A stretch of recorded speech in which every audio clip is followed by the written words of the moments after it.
પ્રકરણ 12 સમાજ પુરુષ પ્રધાન કે સ્ત્રી પ્રધાન. નર નારીના પતિ પત્ની તરીકેના સંબંધોને સુધારવા અને સફળ બનાવવા ધર્મ અને સમાજની સાથે રાજવ્યવસ્થા પણ જરૂરી છે. રાષ્ટ્ર એવી વ્યવસ્થા કરે કે એક પુરુષને એક જ પત્ની હોય. બહુપત્નીત્વનો નિષેધ હોવો જોઈએ. પ્રાચીન કાળમાં બધે જ બહુપત્નીત્વ પ્રથા હતી, પણ જેમ જેમ લોકો સુધરતા ગયા તેમ તેમ સુધારો થતો ગયો. હજી પણ કેટલાક ધર્મો તથા કેટલાક સમાજોમાં બહુપત્નીત્વ ચાલે છે, જેને હવેની નવી દુનિયામાં સ્થાન ન હોવું જોઈએ. આમાં થોડો અપવાદ રાખવો હિતાવહ છે.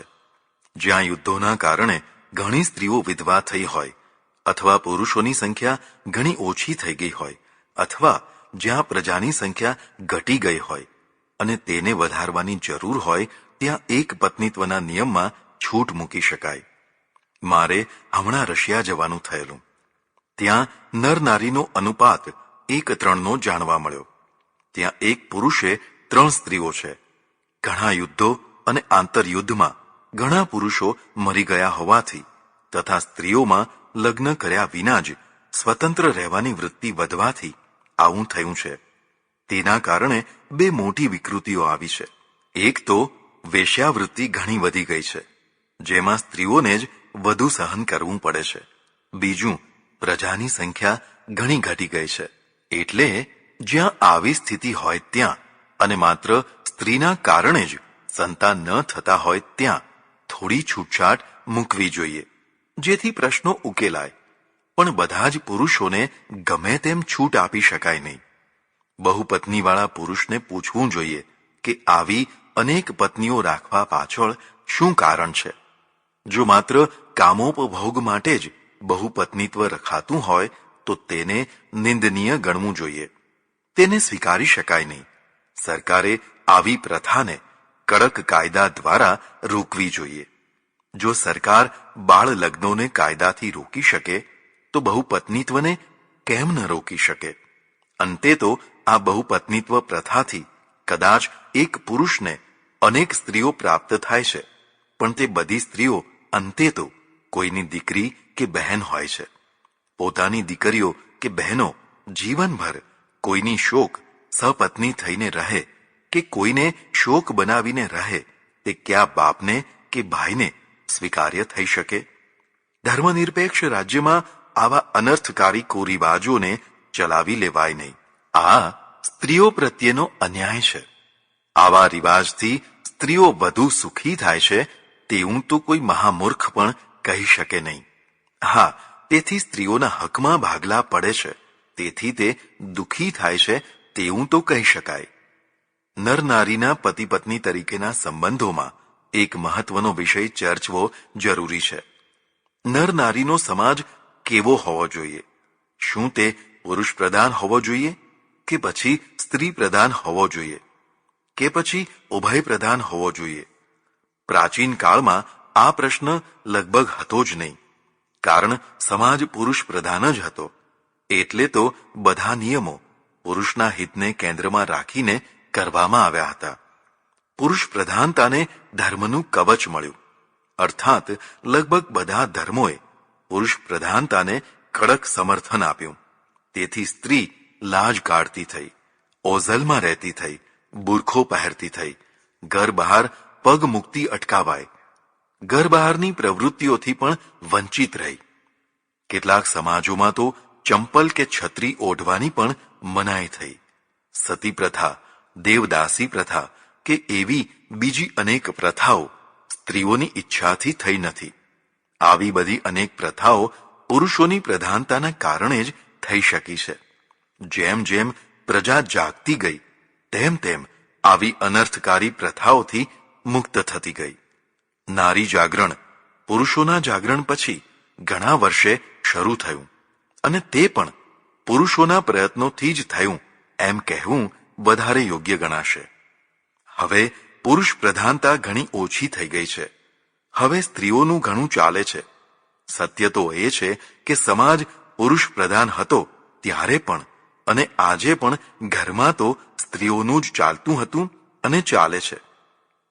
થોડાક અપવાદ હશે, પણ મોટા ભાગે આ વસ્તુસ્થિતિ છે. પણ સમાજમાં કે આર્થિક ક્ષેત્રમાં તેનું બહુ ચાલતું નથી, તે પણ હકીકત છે. અમુક ક્ષેત્રમાં તે આજે પણ પોતાનું ધાર્યું કરાવે જ છે. પણ પુરુષ પ્રધાનતાનો અર્થ પુરુષો એવા રીતિરિવાજો બનાવે છે જેમાં સ્ત્રીઓનું શોષણ થઈ શકે છે. આવા અનર્થકારી રિવાજોને જડબે સલાક ચલાવનારી પાછી સ્ત્રીઓ જ હોય છે. માનો કે વિધવા વિવાહનો નિષેધ. આ રિવાજ ભલે પુરુષોએ બનાવ્યો હોય, પણ તેને દ્રઢ કરવાનું કામ તો સ્ત્રીઓએ જ કર્યું છે. વિધવાનું માથું મુંડાવવું, ચાંદલો કે શણગાર ન કરવો, ચૂડીઓનો ત્યાગ કરવો વગેરે બધા રિવાજો સ્ત્રીઓના જ આગ્રહથી ચાલતા રહ્યા છે. સુધારક પુરુષોને સૌથી વધુ જૂનવાણી સ્ત્રીઓ સામે જજુમવું પડ્યું છે. એકવાર ખરો કે ખોટો કોઈ પણ રિવાજ તેમના ગળે ઉતારી દો, બસ પછી તેઓ પોતે જ તેને વળગી રહેશે. કદાચ આટલા જ કારણસર સ્ત્રીઓને અઠીલી કહી હશે. ખરું ખોટું પકડેલું તે જલ્દીથી છોડી શકતી નથી. ધાર્મિક અને સામાજિક રિવાજોમાં મોટા ભાગે તે પુરુષોનું રમકડું બની ગઈ છે. પોતાના જ પકડાવેલા રિવાજોથી સ્ત્રીઓને છોડાવવી અઘરું થઈ પડે છે, કારણ કે તે પકડેલું જલ્દીથી છોડી શકતી નથી. કદાચ આ પ્રકૃતિના કારણે જીવનમાં સ્થાયિત્વ પણ આવતું હશે. એક સમાજ સ્ત્રી પ્રધાન હોય છે, જે પૂરા સમાજમાં સ્ત્રીઓ કમાતી હોય છે. તે જ ઘર કે દુકાનો ચલાવતી હોય છે. બધો વહીવટ વ્યવહાર તેમના હાથમાં હોય છે. છોકરાના છોકરીઓના લગ્નો વગેરે પુરુષને આગળ રાખીને તે જ કરતી હોય છે. આવો સ્ત્રી પ્રધાન સમાજ વિશ્વમાં જવલ્લે જ જોવા મળે છે. પણ તેમ છતાં કોઈક જગ્યાએ હોય છે ખરો. એક ત્રીજો સમાજ ઉભય પ્રધાન હોય છે, જે સમાજમાં નર નારી બંને કમાતા હોય છે. બંને પોતપોતાના અલગ નિર્ણયો કરતા હોય છે. ભેગા મળીને નિર્ણયો કરવાના પ્રસંગ જ ઓછા આવતા હોય છે, કારણ કે બંને સ્વતંત્ર હોય છે. આવો ઉભય પ્રધાન સમાજ પશ્ચિમનો છે. આ સમાજમાં પુરુષના જેટલા જ હક્કો, કેટલીક વાર તો વધારે, સ્ત્રીઓને પણ હોય છે. રાજકીય રીતે કાયદો તેમના પક્ષે ઝૂકેલો રહે છે. કોઈ પણ સ્ત્રી ગમે ત્યારે પોલીસને બોલાવીને પોતાના પતિની ધરપકડ કરાવી શકે છે. હા, કોઈ પુરુષ પોતાની પત્નીની આવી ધરપકડ કરાવી શકતો નથી. સ્ત્રી છૂટાછેડા માંગી શકે છે અને પુરુષની સંપત્તિને ખંખેરી લઈ શકે છે. આ સમાજને બહુ મહત્વના સંયુક્ત નિર્ણયો કરવાના હોતા નથી. છોકરા છોકરીઓના લગ્ન વગેરે તેઓ પોતે જ કરી લેતા હોય છે. બંનેની પોતપોતાની સંપત્તિ અલગ અલગ હોય છે. બંનેના રસ રુચિ વિશે પ્રથમથી જ વિચાર્યું હોય છે. લગ્ન જીવન ન ટકે તો છૂટા થવાની બંનેની તૈયારી હોય છે. બંને સરળતાથી છૂટા પણ થઈ શકે છે. તેમના પરણવામાં કે છૂટા થવામાં વચ્ચે સમાજ, પરિવાર કે માતા પિતા આડે આવતા નથી. આ રીતે જે વિશ્વવ્યાપી ફરિયાદ છે કે પુરુષ પ્રધાન સમાજમાં પુરુષોની જો હુકમી ચાલે છે, તે બહુ હોતી નથી. કદાચ હોય તો ગરજ પ્રમાણે બંનેને હોય છે. પણ આવા સમાજમાં પાછલી જિંદગીમાં સ્ત્રીને વધુ સહન કરવાનું થતું હોય છે. વારંવાર નવા લગ્નો કરનારી સ્ત્રી અને પુરુષ પણ પાછલી જિંદગીમાં એકાકી થઈ જાય છે. તેને સાથી તો મળે છે, પણ સ્થાયી અને વિશ્વાસુ સાથી કે પતિ નથી મળતો, કારણ કે તેના પોતાનામાં જ આવા ગુણો નથી રહેતા. ભારતમાં પાછલી જિંદગીમાં ડોસીઓના ખોળામાં પૌત્ર પ્રપૌત્ર વગેરે હસતા રમતા દ્રશ્યો જોઈ શકાય છે, જેનાથી ડોસી કે ડોસાઓનું મન ભરાયેલું રહે છે, ખાલીપણું નથી રહેતું. આવા દ્રશ્યો પશ્ચિમમાં બહુ જોવા ન મળે. આમાં વધુ તો સ્ત્રીઓને જ સહન કરવાનું રહે છે. સ્ત્રી પત્ની થવાની કે પ્રેમિકા થવાની યોગ્યતા બહુ જલ્દી ખોઈ બેસે છે. કુદરત તો તેને માં બનવાની યોગ્યતાથી ભરપૂર બનાવી દે છે. જીવન, ખાસ કરીને નરનારીના સંબંધો કામાચારની જ દોરીએથી બંધાયા હોય તો વૈવિધ્ય પ્રધાન આ માર્ગમાંથી સ્ત્રી બહુ જલ્દી પોતાનું સ્થાન ખોઈ બેસે છે. પછી તેનું કોણ? લગ્ન જીવન જો માત્ર કામ પ્રધાન જ ન હોય પણ લાગણીઓ અને કર્તવ્યોને પણ પૂરેપૂરું સ્થાન અપાયું હોય તો સ્ત્રી જો પત્નીપણાની કે પ્રેમિકાપણાની ક્ષમતા ખોઈ બેસે તો પણ લાગણી અને કર્તવ્ય પરાયણતાના કારણે તેને સ્થાયી અને વિશ્વાસુ પતિ મળી શકે છે. કેટલાક અંશે આ નિયમ પુરુષને પણ લાગે છે, પણ ઉભય પ્રધાન વ્યવસ્થામાં આવી શક્યતા ઓછી છે. તો શું જોઈએ? મારી સમજણ પ્રમાણે પુરુષ પ્રધાનતા જ વધુ હિતકારી અને કુદરતી છે. પશુ પક્ષીઓમાં પણ પુરુષ પ્રધાનતા જ દેખાય છે. સિંહ, વાઘ, વાનર કે ગોરીલા વગેરે પશુઓમાં પુરુષની જ પ્રધાનતા દેખાય છે. એક સિંહ બધી સિંહણોનું અને એક વાનર બધી વાનરીઓનું નિયંત્રણ કરે છે. લગભગ બધે જ આ સ્થિતિ છે. પુરુષોએ કોઈ આંદોલન કરીને આ સ્થિતિ પ્રાપ્ત કરી નથી, પણ તે કુદરત સહજ પ્રાપ્ત થયું છે. પ્રથમ તો માદાઓ કરતા નરનું શરીર મોટું અને બળવાન હોય છે. ગાયો કરતા આખલો, વાનરીઓ કરતા વાનર, સિંહણો કરતા સિંહ અને સ્ત્રીઓ કરતા પુરુષનું શરીર ઊંચું અને મોટું હોય છે. એટલું જ નહીં, બંનેના બળમાં અને સ્નાયુ વગેરેની રચનામાં પણ ફરક છે.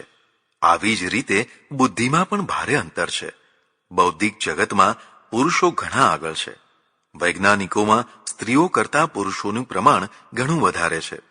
સેનાપતિઓમાં પણ પુરુષો જ મોટા પ્રમાણમાં હોય છે. આ વધુ સ્પષ્ટ રીતે સંકેત કરે છે કે પુરુષ એ પુરુષ જ છે. પણ આમ કહેવાનો અર્થ એવો નથી કે સ્ત્રી એ કાંઈ જ નથી. સ્ત્રી પણ મહાન છે, પણ તે સ્ત્રી રહે તો. જો તે પુરુષની નકલ કરવા લાગે તો તે નથી તો નકલ કરીને પુરુષ થઈ શકતી કે નથી સાચી સ્ત્રી રહી શકતી. તેના બંને બગડે છે. આજકાલ એક શબ્દ પ્રચલિત થવા લાગ્યો છે, પુરુષ સમોવડી સ્ત્રી. આનો ખરેખર તો જે અર્થ થાય છે તે વાસ્તવિક છે કે માત્ર કહેવા ખાતર જ કહેવાયો છે, તેની વિચારણા કરી લાગતી નથી. શું સ્ત્રીઓને સ્ત્રી સમોવડા પુરુષો જોઈએ છે? કદી નહીં. જો સ્ત્રીઓને સ્ત્રી સમોવડા પુરુષ ન ગમતા હોય તો પછી પુરુષોને પુરુષ સમોવડી સ્ત્રીઓ કેમ ગમે? મહારાણી વિક્ટોરિયાથી માંડીને ઇન્દિરા ગાંધી સુધીની મહાન સ્ત્રીઓએ આવી નકલ કર્યા વિના જ પુરુષો કરતા પણ સવાયું સ્થાન પ્રાપ્ત કર્યું હતું. આ તેમની પોતાની આંતરિક શ્રેષ્ઠતા હતી. એ પુરુષોના કપડાં પહેરવાથી નહોતી આવી.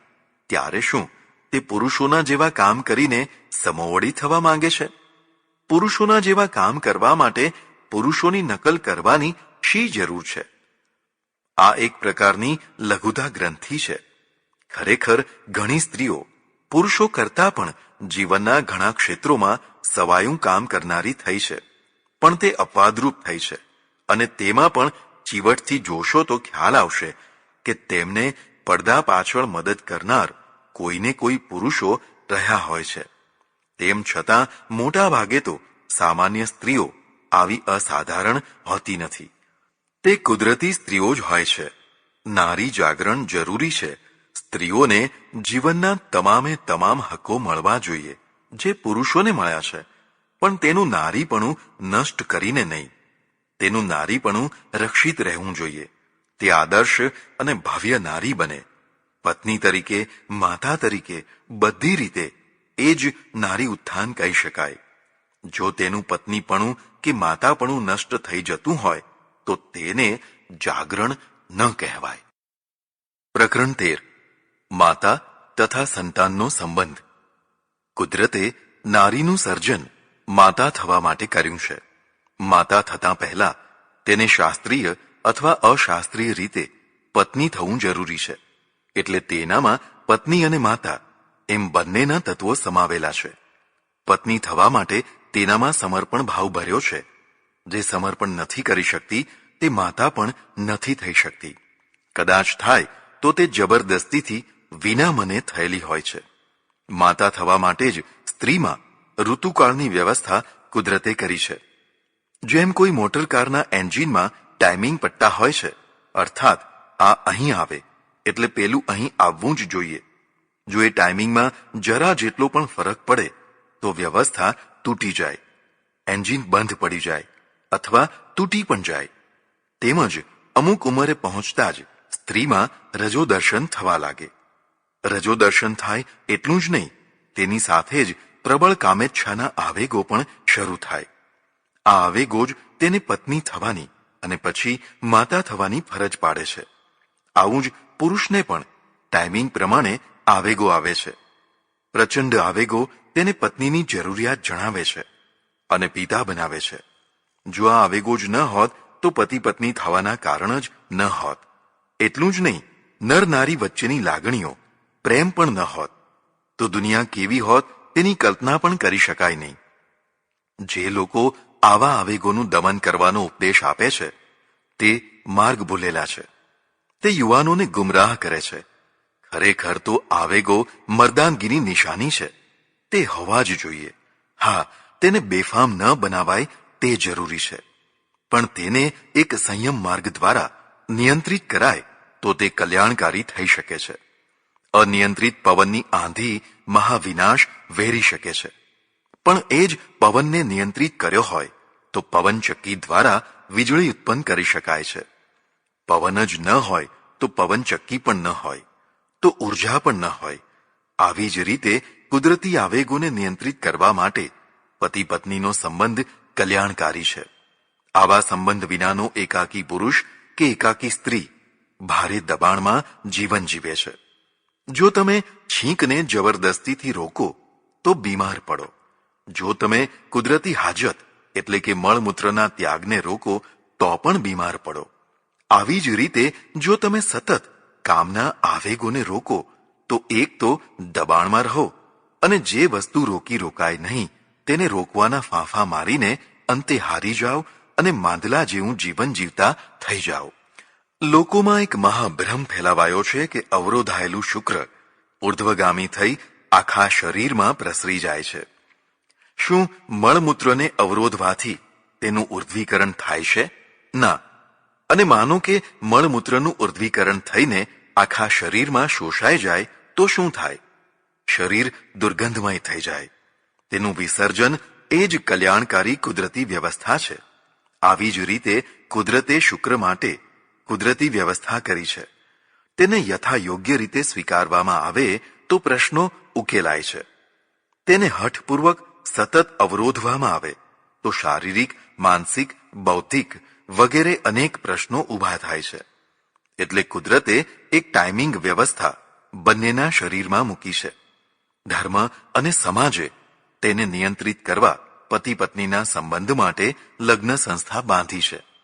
બંનેના આવેગો અને બંનેની એક નિશ્ચિત ગતિશક્તિ કેન્દ્ર તરફ સીમિત થઈ જાય તો પેલી પવનચક્કીની માફક ઉર્જા ઉત્પન્ન કરતા થાય. હા, જો નિશ્ચિત કેન્દ્ર વિના બેફામ રીતે વહેવા દેવાય તો વિનાશ પણ વેરી શકે છે. માતા બનવા માટે કુદરતે માતાને ગર્ભાશય આપ્યું છે, જે સ્ત્રીને પુરુષથી જુદી પાડે છે. આ ગર્ભાશય પ્રતિ 28મા દિવસે નવી સૃષ્ટિના સર્જન માટે એક નાનો સરખો કણ આપે છે. વરસાદનું સ્વાતિ નક્ષત્રનું બિંદુ છીપના મૂળમાં પડીને જેમ મૂલ્યવાન મોતીનું રૂપ ધારણ કરે છે, તેમ આ બિંદુમાં બિંદુ ભળીને એક નવું રૂપ ધારણ કરે છે.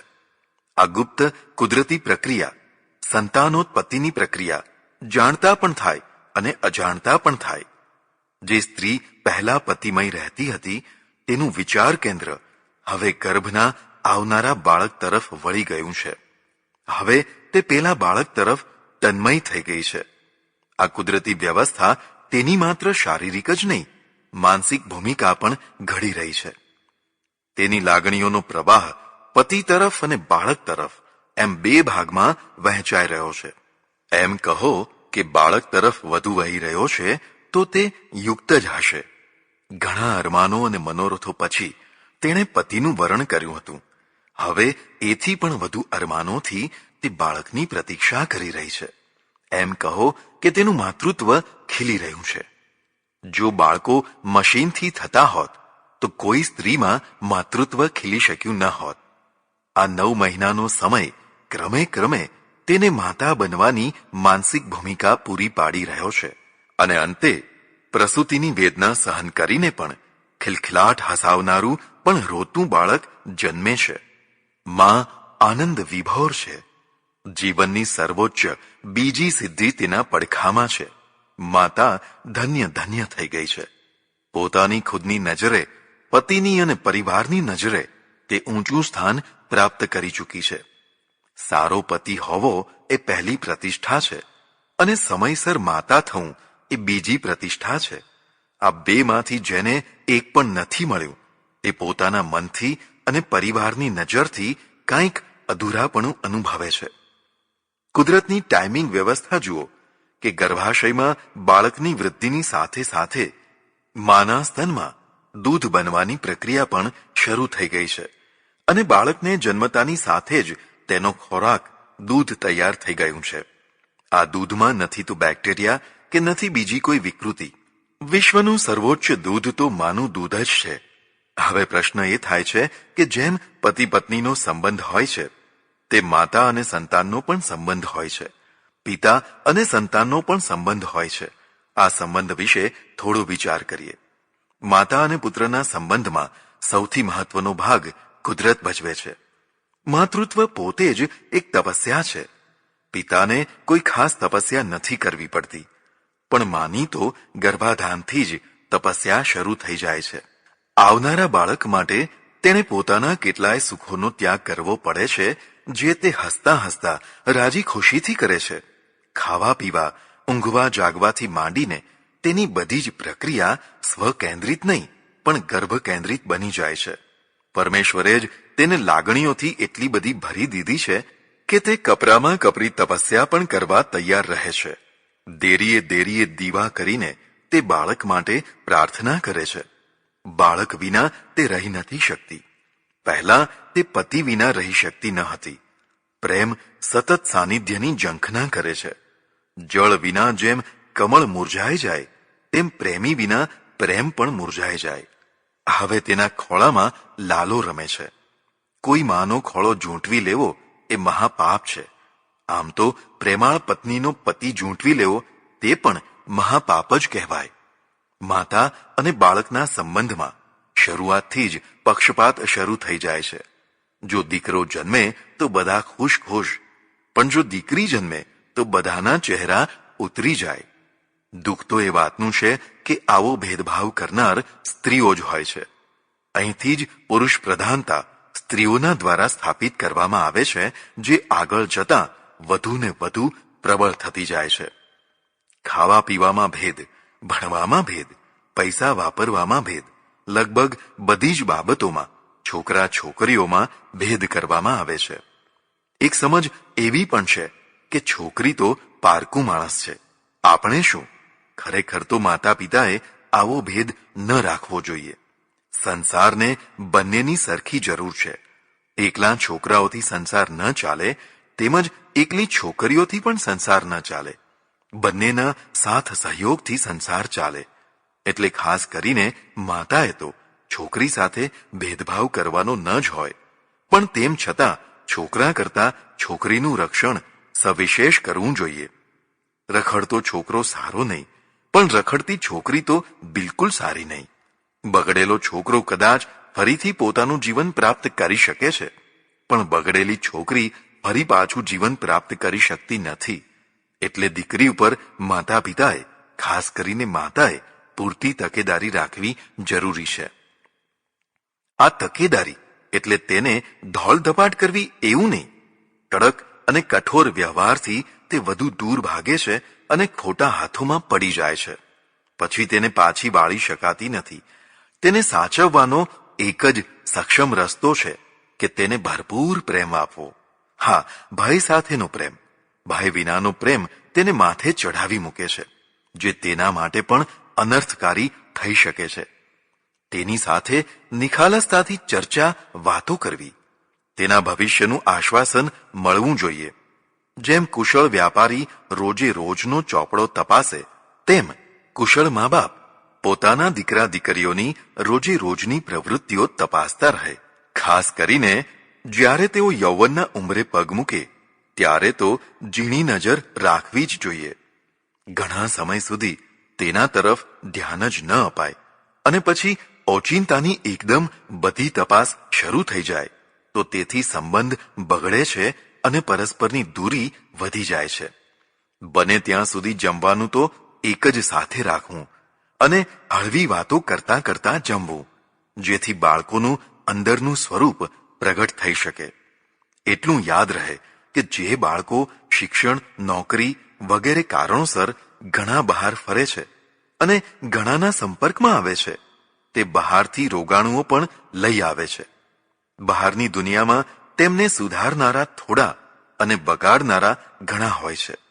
એટલે હળવી વાતો દ્વારા તમે તેમના બેક્ટેરિયાને જાણી સમજી શકો છો. પહેલા આવા ભયથી સંપર્ક વિના જ ઘરમાં પૂરી રાખતા, તેથી તેમનો વિકાસ થઈ શકતો નહીં. મોટી ઉંમર સુધી તે બાઘા જેવા રહી જતા. તે હવે શક્ય નથી. હવે બહાર તો નીકળવું જ પડશે, પણ માતા પિતાએ ખુદ તેમના રક્ષણ માટે તકેદારી પણ રાખવી પડશે. દીકરા દીકરી બંનેને પોતપોતાની યોગ્યતા અને ક્ષમતા સાથે ભણવાની બધી સગવડો માતા પિતાએ કરી આપવી જોઈએ. આ તેમની જવાબદારી છે. ઉંમરલાયક થતાં જ તેમની ઈચ્છા પ્રમાણે લગ્ન કરી આપવાની જવાબદારી પણ માતા પિતાની છે. જો ભણતર કાળમાં કદાચ દીકરો કે દીકરી કોઈના પ્રેમમાં પડ્યા હોય તો તેમનો પ્રેમ સાચો છે તેની કસોટી કરીને તેમના પ્રેમને સ્વીકારીને રાજી ખુશીથી લગ્ન કરી આપવા હિતાવહ છે. જો બંનેમાંથી કોઈ પણ એક પક્ષને બીજો પક્ષ પ્રેમના નાટક દ્વારા ફસાવતો હોય તો માતા પિતાએ પૂરી શક્તિ લગાવીને તેમને બચાવી લેવા પ્રયત્ન કરવો. કારણ કે કેટલાક છોકરાઓ, ખાસ કરીને અમુક વર્ગના છોકરાઓ, શિક્ષણ સંસ્થાઓ કે બીજે જ્યાં સંપર્ક સ્થળો હોય છે ત્યાં નાદાન છોકરીઓને પ્રેમના બહાને ફસાવવાનું કામ કરતા હોય છે. આવા દુષ્ટોથી પોતાના બાળકોને બચાવવા જરૂરી છે. એવી વ્યવસ્થા કરવી જોઈએ કે માત્ર પોતાના જ બાળકો નહીં પણ બધાના બાળકો પણ આવા અસામાજિક તત્વોથી બચી શકે. આવી જવાબદારી શિક્ષણ સંસ્થા ચલાવનારા પદાધિકારીઓની પણ છે. તેમની બાજ નજર આવા અસામાજિક આતંકવાદીઓ ઉપર પણ રહેવી જોઈએ અને તેમનો મજબૂત પંજો આવા લુખ્ખાઓની ગરદન ઉપર પણ પડવો જોઈએ, જેથી શિક્ષણ સંસ્થાનું વાતાવરણ વિશ્વાસપાત્ર અને સ્વચ્છ રહે. બધા પ્રયત્નો કરવા છતાં પણ હઠીલી, નાદાન છોકરી પાછી વળવા તૈયાર જ ન હોય તો પછી તેને તેના ભાગ્ય ઉપર છોડી દેવી જોઈએ. કદાચ ભવિષ્યમાં કડવા અનુભવો પછી તેની બુદ્ધિ ઠેકાણે આવે, તેને પશ્ચાતાપ થાય અને તે પાછી આવવા માંગે તો માતા પિતા અને પરિવારે ઉદારતાથી તેને સ્વીકારી લેવી જોઈએ અને સમાજે પણ તેને યથાયોગ્ય સ્થાને ગોઠવી દેવી જોઈએ. તેના પ્રત્યે દયા અને ઉદારતા રાખવી જોઈએ. તેની નાદાનીથી તેણે ભરેલું અનિષ્ટકારી પગલું પાછું લેવાની તેને સાચી તક આપવી જોઈએ. મનમાં ઝેરીલો ડંખ રાખીને જીવનભર તેના પ્રત્યે કઠોર થવું ન જોઈએ. કુપુત્રો જાયત ક્વચિદપી કુમાતા ન ભવતી. એ સૂક્તિને માતાએ તો હંમેશા ચરિતાર્થ કરવાની. ફરીથી કહું છું કે જો તેમનો સાચો પ્રેમ હોય તો બંનેમાં થોડી ઘણી અસમાનતા હોય તો પણ તેમને સ્વીકારી લેવાના. કોઈનો પણ પ્રેમ ભંગ ન કરવો જોઈએ. પ્રેમ દુર્લભ તત્વ છે. પ્રથમ તો તે પ્રાપ્ત થતું નથી. થાય છે તો તેમાં પૂરા 100% હોતા નથી. 100% એટલે સંપૂર્ણ સમર્પણ અને સંપૂર્ણ પ્રત્યાર્પણ. મોટા ભાગે પ્રેમની સાથે ઘણી ઘણી અપેક્ષાઓ હોય છે. જેટલી અપેક્ષાઓ વધારે તેટલો પ્રેમ ઓછો. જેટલો પ્રેમ ઓછો તેટલો સંબંધ તકલાદી. ભાગ્યે જ કોઈ નસીબદાર દંપતીને 100% પ્રેમ મળતો હોય છે. આવા પ્રેમને માતા પિતાએ કોઈ ઈગોના કારણે કે બીજા કોઈ કારણસર તોડવો ન જોઈએ. પોતાના પ્રેમની માફક બીજાના પ્રેમને પણ સ્વીકારવાની કે વધાવી લેવાની ઉદારતા કેળવવી જોઈએ. જે છોકરા છોકરીઓને પરસ્પરમાં સાચો પ્રેમ હોય અને લગ્ન કરવા માંગતા હોય પણ માતા પિતાની સહમતિ ન થતી હોય તો તેમણે માતા પિતાનું મન જીતવા કેટલોક સમય કુંવારા રહેવું જોઈએ. તેમની તપસ્યાથી કદાચ માતા પિતાનું મન પીગળી શકે છે, પણ લાંબા સમય સુધી કુંવારા રહેવા છતાં પણ જો માતા પિતા પીગળે નહીં, ઉલટાનું કોઈ બીજી જગ્યાએ લાકડે માંકડું વળગાડવા પ્રયત્ન કરે તો પછી બહેતર છે કે છોકરા છોકરી તેમની ઉપરવટ જઈને પણ પોતાની મેળે લગ્ન કરી લે. આટલી હિંમત તો હોવી જોઈએ. પણ આવું કરવાથી માતા પિતા સંબંધ તોડી નાખે તો પણ છોકરા છોકરીઓએ સંબંધ તોડવાનો નહીં. તેમને મનાવવાનો સતત પ્રયત્ન કરતા રહેવું જોઈએ. જૂનવાણી વિચારોથી કદાચ માતા પિતા છોકરા છોકરીની પ્રેમ સ્થિતિને ન સમજી શક્યા હોય તો તેમાં જૂનવાણી ઘરેડોનો દોષ છે. સારા વ્યવહારથી અંતે તેમના સંબંધને નવું કલ્યાણકારી રૂપ આપી શકાય છે. માતા પિતાએ પણ કદાચ ઈગો કે જૂનવાણી વિચારોથી શરૂઆતમાં કઠોરતા બતાવી હોય તો પણ સમય વીતે તે કઠોરતાનો ત્યાગ કરી પોતાના બાળકોને અપનાવી લેવા જોઈએ. સમાજ માન્ય લગ્ન કરતાં પ્રેમ લગ્નને નિભાવવા ઘણા કઠિન હોય છે. સમાજ માન્ય લગ્નમાં બંને પક્ષના વડીલો તથા બંને પક્ષના સમાજોનું રક્ષણ અને સાથ તેમજ હૂંફ રહે છે, જે કપરા સમયમાં બંનેનું રક્ષણ કરે છે. પણ પ્રેમ લગ્નમાં વડીલો કે સમાજ કોઈનો પણ સાથ સહકાર કે રક્ષણ રહેતું નથી. એટલે કપરા સમયમાં બંનેને સાચવી લેનારું કોઈ હોતું નથી. પ્રેમ લગ્નમાં સૌથી કપરો સમય બંનેની પરસ્પરની ગેરસમજ અને તેમાંથી ઉત્પન્ન થયેલો વિરોધ હોય છે. પ્રત્યેક દંપતીને ગેરસમજો દૂર કરનાર તથા વિરોધનું શમન કરનાર એકાદ મધ્યસ્થીની જરૂર હોય જ છે. જો સારું મધ્યસ્થી માણસ મળ્યું તો બંનેની ગાડીને પાટા ઉપરથી ઉતરવા નહીં દે. પણ જો આવું કોઈ ડાહ્યું શાણું કે હિતકારી માણસ ન મળ્યું તો, અને તેની જગ્યાએ વિખવાદમાં પેટ્રોલ છાંટનારું માણસ મળ્યું તો ગમે તેમ ગમે તેટલા પ્રેમથી કરેલા લગ્ન પણ તૂટી જતા વાર નહીં લાગે. એટલું યાદ રહે કે પ્રેમમાં ભરતી ઓટ આવતી હોય છે. પ્રેમમાં એક સ્થિતિ નથી હોતી.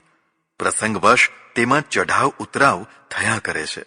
ડાહ્યા પતિ પત્નીઓ પોતપોતાના વ્યવહારથી ભરતી બનાવી રાખે છે.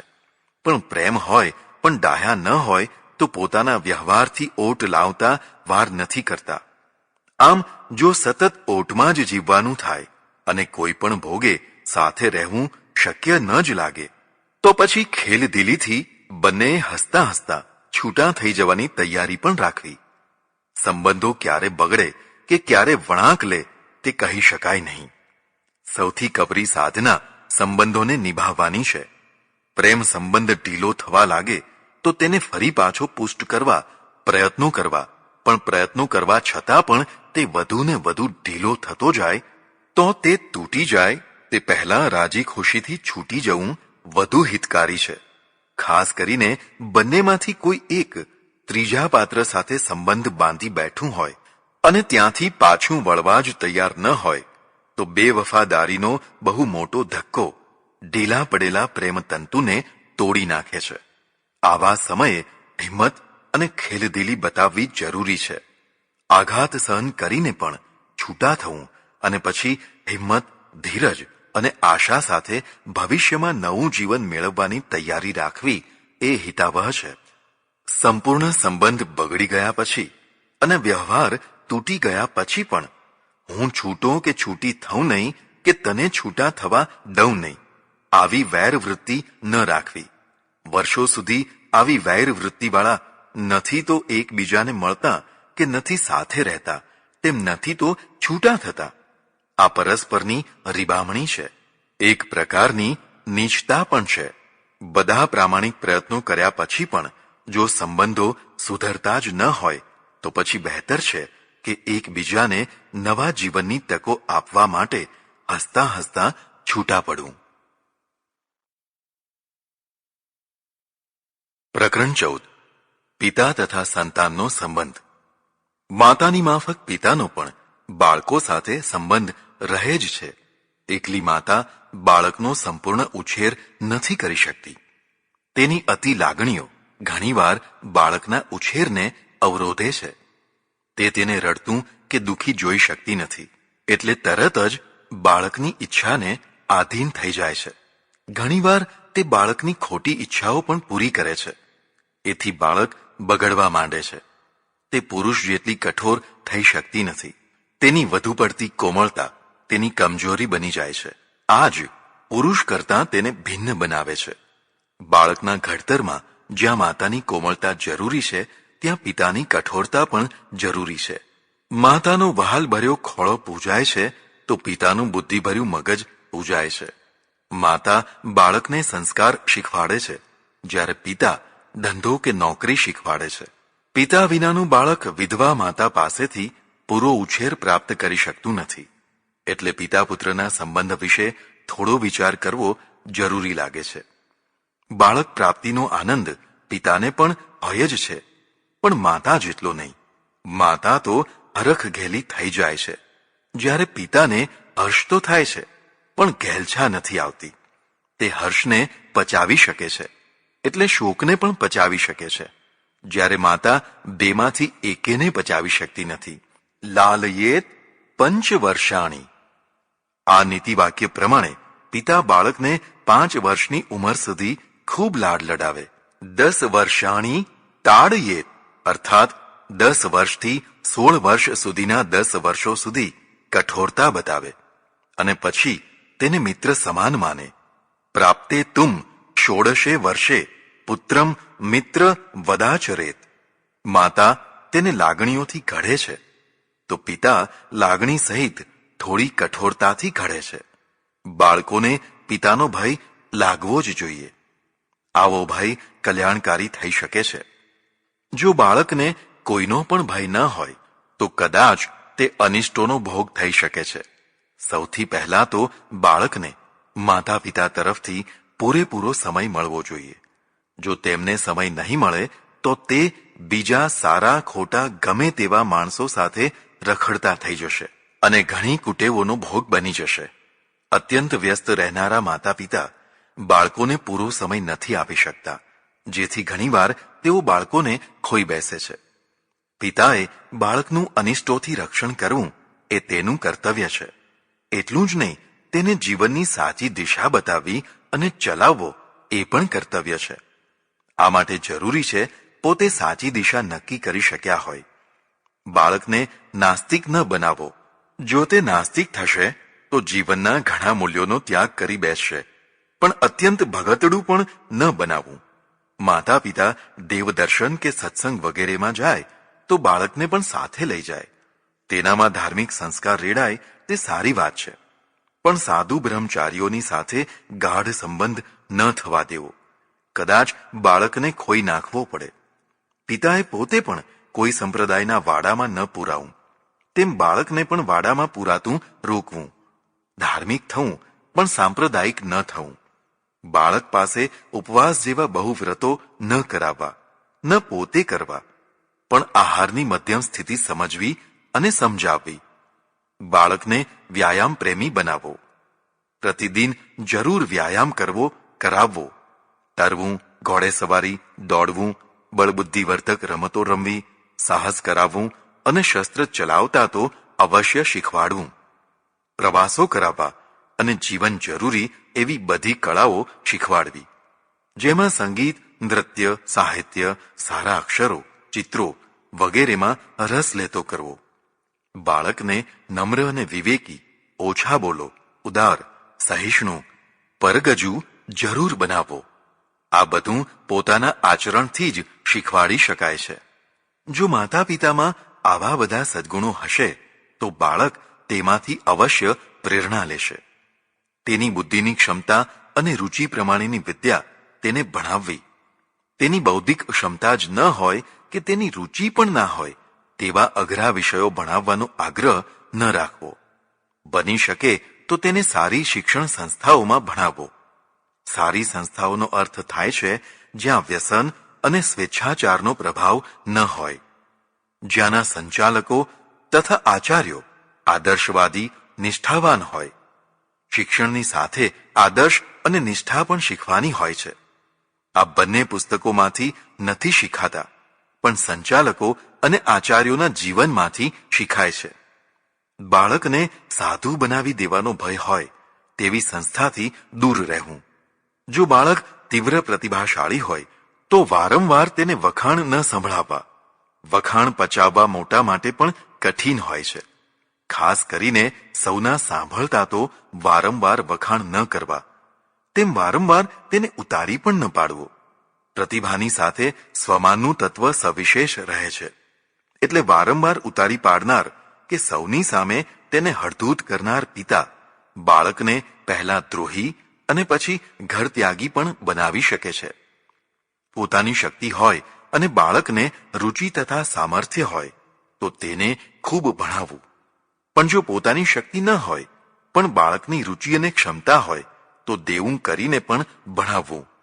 પરોપકારી સંસ્થાઓનો સહયોગ લઈને પણ ભણાવવું. શિક્ષણમાં ખર્ચેલો પૈસો વાવેલો પૈસો છે, જે સમય આવતા ઉગી નીકળશે.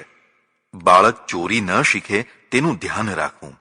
જો કે આ સંસ્કાર તો માતા પિતાના પોતાના જીવનથી જ મળી શકે છે, તો પણ ઘણીવાર બહારના સંગથી પણ આવા કુસંસ્કાર આવી શકે છે. એટલે પૂરેપૂરું ધ્યાન આપવું. બાળક ગમે ત્યારે ગમે ત્યાં જમવા ન બેસી જાય, તે લાલચું ન થઈ જાય, ભૂખ્યો હોય અને સારા પદાર્થોવાળું ભોજન મળતું હોય તો પણ ના પાડવાની તેની મનોવૃત્તિ હોવી જોઈએ. જો તે ચા પાણી કે જમવાનું લાલચું થઈ જશે તો ભવિષ્યમાં મોટો ઓફિસર થશે તો પણ પેલી લાલચુ વૃત્તિ તેને કર્તવ્ય પરાયણ નહીં રહેવા દે. પિતાએ પોતાના ઉદાહરણથી આ સંસ્કાર નાખવાના હોય છે. લઈ લે એવું શીખવાડવા કરતા ન લેવાય એવું શીખવાડવું હિતાવહ છે. બાળકને માર ખાતા ન શીખવાડવું. માર ખાતું છોકરું મોટું થઈને પણ માર જ ખાયા કરશે. પણ સાથે સાથે તેને વગર કારણે ઝઘડા કરતું પણ નહીં કરવાનું. ગમે તે ગરીબ કે કમજોર છોકરાઓ ઉપર દાદાગીરી કરતું પણ ન થઈ જાય તેનું ધ્યાન રાખવાનું. તે અન્યાયનો પ્રતિકાર કરે અને અન્યાયને દંડ આપી શકે તેટલું તેને શારીરિક અને માનસિક રીતે સક્ષમ બનાવવાનું. તેને ક્ષમા કરતા પણ આવડે અને ક્ષમા માગતા પણ આવડવું જોઈએ. પાઠ્યક્રમોને પૂરેપૂરા ભણે અને ચોરી કર્યા વિના પૂરેપૂરું લખે અને સારા ગુણાંક મેળવે એ તેનું સાચું શિક્ષણ છે. તેની યોગ્યતા એ જ તેની લાગવગ થઈ જશે. ગમે તેવો લાગવગ કે પૈસા ખાવાનો જમાનો આવ્યો હોય તો પણ થોડાક અંશમાં સાચાનો પણ જમાનો છે જ. હજી સાચા લોકોને શોધનારા લોકો પણ છે જ. એટલે નિરાશ થઈને ખોટો માર્ગ ન સ્વીકારવો. ઉચ્ચતમ વિદ્યાકાળમાં કદાચ તે કોઈના પ્રેમમાં પડી જશે તેવી સંભાવના રાખીને જ ભણવા મોકલવો કે મોકલવી. આવું થાય તો આઘાત ન અનુભવો. આવું તમારા માટે યુવાવસ્થામાં તો શું આ અવસ્થામાં પણ શક્ય છે. એમ માનીને જો બંને તરફનો સાચો પ્રેમ હોય તો થોડી કસોટી કરીને તેને સ્વીકારી લેવો. જડ વલણ ન અપનાવવું. હા, જો કોઈ વિધર્મી સાથે આવો પ્રેમ થયો હોય તો સાવધાન રહેવું. આ ખરેખર સાચો પ્રેમ છે કે ફસામણી છે તેની તપાસ કરવી અને ખાસ કરીને પોતાની નાદાન કન્યાને બચાવી લેવા પ્રયત્ન કરવો. સંપર્ક બળવાન છે, એટલે બને ત્યાં સુધી અનિષ્ટ સંપર્કોથી બચાવવું જરૂરી છે. ભણી ગણીને તૈયાર થયેલા બાળકોને યથાયોગ્ય નોકરી ધંધે વળગાડવા, તેમને દેશ વિદેશ મોકલવા, તેમનો વિકાસ થાય તેવા માર્ગે ચાલવામાં મદદ કરવી એ માતા પિતાનું કર્તવ્ય છે. અને પછી તેમને યથાયોગ્ય રીતે પરણાવવા એ પણ કર્તવ્ય છે. પરણાવવામાં બાળકોની રુચિ તથા પસંદગીને પ્રાથમિકતા આપવી. બાળકોએ પણ માતા પિતાના અનુભવો અને રુચિની સહાયતા લેવી. માત્ર રૂપના આકર્ષણથી દાંપત્ય સુખદાયી થતું નથી. મહત્વ તો ગુણોનું જ છે અને ગુણો જોવા માટેની આંખ જુદી હોય છે. રૂપ જોનારી આંખ દગો ખાઈ બેસે છે. ગુણો જોનારી આંખ બધા પાસે નથી હોતી. જેની પાસે હોય તેવા વડીલો કે માતા પિતા વગેરેનો સહયોગ કલ્યાણકારી બની શકે છે. આવી આંખ ઘણા અનુભવો પછી ઉઘડતી હોય છે. બની શકે તો કુળ અને સામુદ્રિક શાસ્ત્રનું માર્ગદર્શન લેવું. સામુદ્રિક લક્ષણો પ્રમાણે વરકન્યા 4 ભાગમાં વહેંચાયેલા હોય છે. 1. પદ્મ પદ્મિની. 2. હંસ હંસિની. 3. ચિત્ર ચિત્રિણી અને 4. શંખ શંખિણી. આ ચારે પોતાની જગ્યાએ ઠીક જ છે, પણ વિરુદ્ધ સંયોજન દુઃખદાયી થાય છે. વિરુદ્ધ એટલે પદ્મ કે પદ્મિનીને શંખિણી કે શંખ સાથે જોડી દેવામાં આવે તો બંને દુઃખી થાય. પદ્મ અને પદ્મિનીનો સંક્ષિપ્ત શરીર પરિચય આવો છે. યથા યોગ્ય માપસરનું સુંદર અને ઘાટીલું શરીર, વિશાળ છાતી, લાંબા હાથ, મોટા લટકતા કાન, લાંબુ નાક, પાતળા હોઠ, સુંદર દાંત, ગોળ ગાલ, ઝીણી ચમકદાર આંખો, વિશાળ લલાટ, ઊંચી ગરદન, લાંબા સુવાળા વાળ, મીઠો અવાજ, પગના નાના પંજા, એડી અને પંજા વચ્ચે ખાલી જગ્યા, લાંબી અણીદાર પાતળી આંગળીઓ, રક્ત નખ, ઊંચા નળા, પાતળી કમર, પાતળી ચમકતી ચામડી, શરીર ઉપર સ્ત્રી હોય તો ઓછા વાળ, બિલકુલ ન હોય તો ઉત્તમ, પુરુષ હોય તો વધુ વાળ, ખાસ કરીને છાતીએ તો હોવા જ જોઈએ, માથામાં ભમરીઓ ન હોય. આ બધા શારીરિક લક્ષણો છે. જે વરકન્યામાં આવા લક્ષણો હોય તેમાં આવા ગુણો હોવાની શક્યતા છે. આ બંને એકબીજાને વફાદાર રહેનારા હોય. બીજી ગમે તેવી લાલચ મળે તો પણ પોતપોતાના માણસનો ત્યાગ ન કરે. આ બંને વાસના પ્રધાન નહીં પણ પ્રેમ પ્રધાન વૃત્તિવાળા હોય. કદાચ તેમને ઓછું વાસના સુખ મળે તો પણ સંતુષ્ટ રહે, કારણ કે પ્રેમ એ જ વાસનામાં સંતોષ આપનારું તત્વ છે જે તેમની પાસે ભરપૂર હોય છે. પદ્મ અને પદ્મિની બંને એકબીજામાં ઓતપ્રોત થઈને અદ્વૈત થઈ જાય છે અને લગ્ન જીવનને આદર્શ અને ધન્ય કરી શકે છે. હંસ અને હંસિનીમાં એમના શરીર મધ્યમ કક્ષાના હોય છે. બહુ રૂપાળા નહીં તેમ બહુ કદરૂપા પણ નહીં. છાતી, કપાળ, કાન, ગાલ, હોઠ, નાક, આંખો, હાથ, આંગળા, કમર વગેરે બધું મધ્યમ કક્ષાનું હોય છે. પદ્મિનીના વાળ છેક ઢીંચણ સુધી લાંબા હોય છે, તો હંસિનીના વાળ કમર સુધી લાંબા હોય છે. તેની ચામડી બહુ પાતળી નથી હોતી તેમ બહુ જાડી પણ નથી હોતી. આવા વરકન્યા એકબીજાને વફાદાર તો રહે છે, પણ આપત્તિ કાળમાં અન્યત્ર ખેંચાઈ પણ જાય છે, પણ પછી પસ્તાવો કરીને સુધરી પણ જાય છે. તેમનામાં પ્રેમ અને વાસના બંને સમાન હોય છે. અર્થાત પ્રેમથી વાસના ભોગવે છે અને વાસના માટે પ્રેમ કરે છે. વાસના ન હોય તો પ્રેમ ઘટી જાય છે અને પ્રેમ ન હોય તો વાસનામાં નિષ્ફળ જાય છે. ચિત્ર અને ચિત્રિણીમાં બધા જ શારીરિક લક્ષણો ઓછા થવા લાગે છે, જે પોતાની મેળે સમજી લેવું. આવા નરનારીઓ પરસ્પરમાં બહુ સંતુષ્ટ ન હોવાથી અન્યત્ર જલ્દી ખેંચાઈ જાય છે. તેમને અવરોધોના દ્વારા રોકવામાં આવે તો જ રોકાતા હોય છે. આમના દાંપત્યમાં પ્રેમ ઓછો અને વાસના વધુ હોય છે. એકબીજા ક્યારે કોનો સાથ છોડી દે તે કહી શકાય નહીં, કારણ કે વાસના તેમને અસ્થિર અને ચંચળ બનાવી દે છે. અહીં સુખ મળશે કે તહીં મળશે એવા ચક્કરમાં તેઓ જગ્યાએ જગ્યાએ ભટકતા ફરે છે. શંખ અને શંખિણીના લક્ષણો સાવ નિમ્ન કક્ષાના હોય છે. અર્થાત બહુ મોટા ચપટા પંજા, જાડી અને લુખ્ખી ચામડી, ટૂંકી અને બુઠ્ઠી આંગળીઓ, મેલા નખ, ટૂંકા નળા, પાતળી જંઘા, મોટી કમર, મોટું પેટ, નાની છાતી. પુરુષને વાળ વિનાની છાતી, સ્ત્રીને આખા શરીરે બરછટ વાળ, જાડા હોઠ, ચપટા ગાલ, ટૂંકું નાક, અણી વિનાની ગોળ ચોરસ ચૂંટણી આંખો, નાનું કપાળ, નાના કાન, વેંત જેટલા વાળ અને તે પણ બરછટ, માથામાં ભમરીઓ, કર્કશ અવાજ વગેરે શારીરિક લક્ષણો છે. આવા નરનારીઓમાં વાસનાની પ્રધાનતા રહે છે. પ્રેમ લગભગ હોતો જ નથી. વાસનાની કે પૈસાની ગરજ હોય ત્યાં સુધી જ પ્રેમ રહે. પછી તું કોણ અને હું કોણ? લાખ પ્રયત્ન કરીને પણ આવા નરનારીઓ એક વ્યક્તિમાં સ્થિર થઈ શકતા નથી. તેઓ રોજ નવું નવું શોધ્યા કરે છે. પ્રત્યેક પાત્રમાં ખેંચાઈ જાય છે.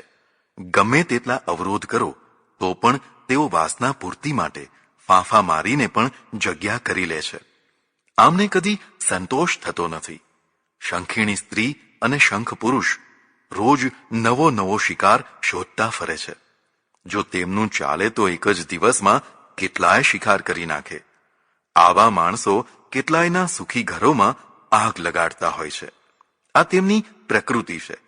આવા નરનારીઓ એકબીજામાં સંપૂર્ણ રીતે ભળી શકતા નથી, એટલે તેમનું દાંપત્ય પૂરેપૂરું જામતું નથી.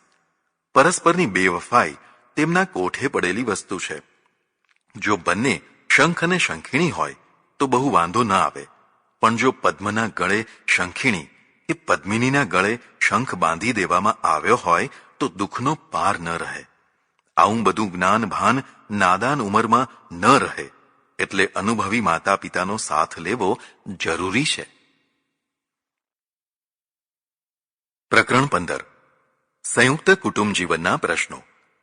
વર કન્યાને સુખી કરવા અને ઓળખવા થોડાક લક્ષણો કહ્યા. આ બધા છેવટના નથી, આમાં હજી ઘણા બાકી છે. તેમ આ બધા સચોટ જ છે તેમ માની લેવાની જરૂર નથી. આમાં અપવાદ પણ હોઈ શકે છે, પણ આ લક્ષણો મોટા ભાગે કંઈક માર્ગદર્શન કરનારા છે તેમ માનીને ચાલવું. માતા પિતા અને વડીલોએ વર કન્યાને પરણાવ્યા પછી પોતાની જવાબદારીઓ પૂરી થયેલી સમજવી જોઈએ. જો તે પોતાના પગ ઉપર ઊભા થયા હોય, અર્થાત રળતા કમાતા હોય, તો રાજી ખુશીથી તેમને અલગ રહેવાની વ્યવસ્થા કરી આપવી, અથવા તેઓ પોતે કરી લે તો કરવા દેવી. સંયુક્ત કુટુંબ સારી વસ્તુ છે, પણ જો બધા હળી મળીને સંપથી રહે તો. જો ભેગા થઈને બધા કલહ જ કરતા હોય તો અલગ થવું બહેતર છે. સંયુક્ત કુટુંબમાં જો પ્રેમથી રહી શકાતું હોય તો ઘણા ફાયદા છે. પ્રથમ તો એકબીજાની રક્ષા થાય છે. ખાસ કરીને સ્ત્રી વર્ગની રક્ષા થાય છે. પુરુષની ગેરહાજરીમાં એકલી સ્ત્રી ઘણીવાર આજુબાજુના અનિષ્ટોથી અસુરક્ષિત થઈ જતી હોય છે. સ્ત્રીની એકલતાનો ગેરલાભ ઉઠાવનારા તત્વો દરેક જગ્યાએ ઓછા વત્તા પ્રમાણમાં હોય જ છે. જો પુરુષ ગરીબ અને કમજોર હોય તો, અને સ્ત્રી જો ચંચળ મનોવૃત્તિવાળી હોય તો આવા અનિષ્ટ તત્વો ફાવી જતા હોય છે.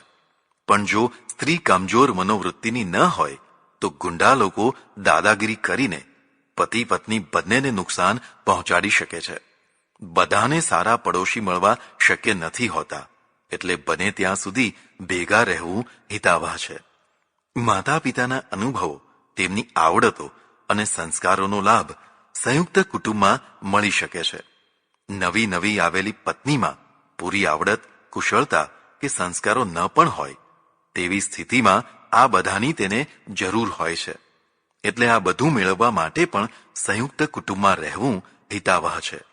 વૃદ્ધ માતા પિતાને સેવા શુશ્રૂષાની જરૂર હોય છે.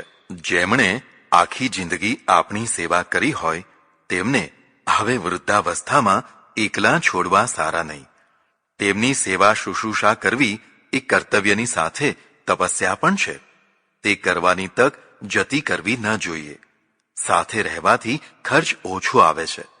જો આવક ઓછી હોય તો અલગ ન થવું. સાથે રહીને ઓછા ખર્ચે જીવન જીવવું જોઈએ. સાથે રહેવાથી બાળકોની સાચવણી સારી થઈ શકે છે. ખાસ કરીને પતિ પત્ની બંને જો નોકરી ધંધો કરતા હોય તો નાના બાળકોને સાચવવાનો પ્રશ્ન ઊભો થતો હોય છે. આ પ્રશ્ન વૃદ્ધ માતા પિતાના દ્વારા ઉકેલી શકાય છે. વૃદ્ધ માતા પિતાને પૌત્ર પૌત્રીઓ વધુ વહાલા હોય છે. તેઓ બાળકોને રમાડે, ખવડાવે અને સંસ્કાર નાખે તો પ્રશ્ન ઉકલી જાય. બીજી તરફ બાળકોને પ્રેમથી રમાડવાથી તેમને પણ આનંદ મળે અને હોર્મોન સારા થાય, એટલે આરોગ્ય પણ સારું મળે. સાથે રહેવાથી કૌટુંબિક વ્યવહારોમાં સરળતા રહે. ભારતમાં માત્ર પતિ પત્ની સુધી જ વ્યાવહારિકતા નથી હોતી, પણ દૂર દૂર સુધી ફેલાયેલી રહે છે. જો બધા સાથે રહે તો આવા વ્યાવહારિક પ્રસંગોને ઓછા ખર્ચે સારી રીતે પાર પાડી શકાય છે. સાથે રહેવાથી વારસાના ઘણા વિકટ પ્રશ્નો ઊભા થતા નથી. ઘર, મિલકત, ખેતરો વગેરે તૂટતા નથી. મિલકત પણ સચવાય છે. એટલે બને તો સાથે જ રહેવાનું પસંદ કરવું. હવે સંયુક્ત કુટુંબથી થતા નુકસાનોનો વિચાર કરીએ. પ્રત્યેક માણસને સ્વતંત્રતા ગમે છે. જો તેની સ્વતંત્રતાને સતત આંચ આવે તો તેને ગમતું નથી. આવો દબાયેલો અણગમો કુટુંબ ક્લેશ કરાવે છે. જો પ્રત્યેક વ્યક્તિ પોતાના ધાર્યા પ્રમાણે જ ચાલવા ચલાવવાની વૃત્તિવાળી હોય તો કુટુંબમાં ખળભળાટ થવા લાગે છે. આ વિખવાદ સુખ અને શાંતિનો નાશ કરે છે. સંયુક્ત કુટુંબમાં સૌની આવક સરખી નથી હોતી, કારણ કે સૌની ક્ષમતા સરખી નથી હોતી. વધુ આવકવાળા અને થોડી આવકવાળા વચ્ચે થોડી ઘણી ગુરુતા ગ્રંથિ અને લઘુતા ગ્રંથિ રહ્યા કરે છે. ખાસ કરીને સ્ત્રી વર્ગ આવી ગ્રંથિઓથી વધુ પીડાવા લાગે છે. વધુ આવકવાળાને થયા કરે છે, મારા પૈસે જ ઘર ચાલે છે, તો થોડી આવકવાળાને થયા કરે છે કે આ બધા અમને દબાવે છે. આવી સ્થિતિમાં પણ મન ઊંચા રહીને કલહનું કારણ બની શકે છે. સંયુક્ત કુટુંબમાં વડીલશાહી ચાલે છે. સૌએ કોઈને કોઈ વડીલને આધીન રહીને ચાલવાનું હોય છે. જો વડીલની આજ્ઞાને માનવામાં ન આવે તો પણ ઘર તૂટી જાય છે. હવે જો વડીલમાં સૌના પ્રત્યે સંભાવ ન હોય અને તે પક્ષપાત કરે તો પણ સંયુક્ત કુટુંબ ચાલી શકે નહીં. વડીલ જો વહાલા દવલા કરે તો તેની અસર માઠી પડે. બધા વડીલો સમભાવી રહી શકતા નથી. વહાલા દવલા થાય તો વિખવાદ થવા લાગે. સંયુક્ત કુટુંબ તો કોઈ એક વ્યક્તિના મધ્યવર્તી પ્રભાવમાં જ ચાલી શકે. સૌના ઉપર તેનો માન આદર ભર્યો પ્રભાવ હોય તો જ સંયુક્ત કુટુંબ ચાલી શકે. આવું બધી જગ્યાએ હોતું નથી.